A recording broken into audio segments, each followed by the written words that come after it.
എന്താ വൃക്ക എന്നറിയോ? നമ്മുടെ ശരീരത്തിന്റെ നട്ടെല്ലിന്റെ ഇരുഭാഗത്തായി സ്ഥിതി ചെയ്യുന്ന 8.5 സെന്റിമീറ്റർ വീതിയുള്ള 11 സെന്റിമീറ്റർ നീളമുള്ള 140 ഗ്രാം തൂക്കമുള്ള ഒരു ബദാം പരിപ്പിന്റെ ആകൃതിയിലുള്ള ഒരു ചെറിയ അവയവമാണ് നമ്മുടെ വൃക്ക എന്ന് പറയുക. ആ വൃക്കയുടെ ജോലി ശരീരത്തിന് മൂത്രം ഉൽപ്പാദിപ്പിക്കല. ഒരു ദിവസം 24 മണിക്കൂറിന്റെ ഉള്ളിൽ ഒരാൾ ഏറ്റവും കുറഞ്ഞത് 1.5 ലിറ്റർ മൂത്രം വെളിയിൽ പോകണം.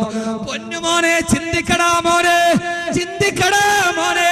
പടച്ചറപ്പിനെ കുറിച്ച് ആകാശത്തെ നോക്കണ്ട, നെപ്റ്റ്യൂണിനെ നോക്കണ്ട, മംഗൾയാനെ നോക്കണ്ട, ബൈനോക്കുലർ വെച്ചിട്ട് നീ ആകാശത്തോട്ട് നോക്കണ്ട.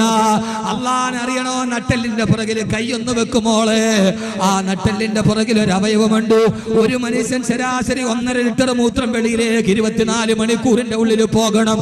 അങ്ങനെ 1 ലിറ്റർ മൂത്രം ഉണ്ടാകണമെങ്കിൽ 1400 ലിറ്റർ ഫിൽട്രേറ്റ് ദ്രാവകം വേണം. 1700ഓളം നെഫ്രോണുകൾ വേണം.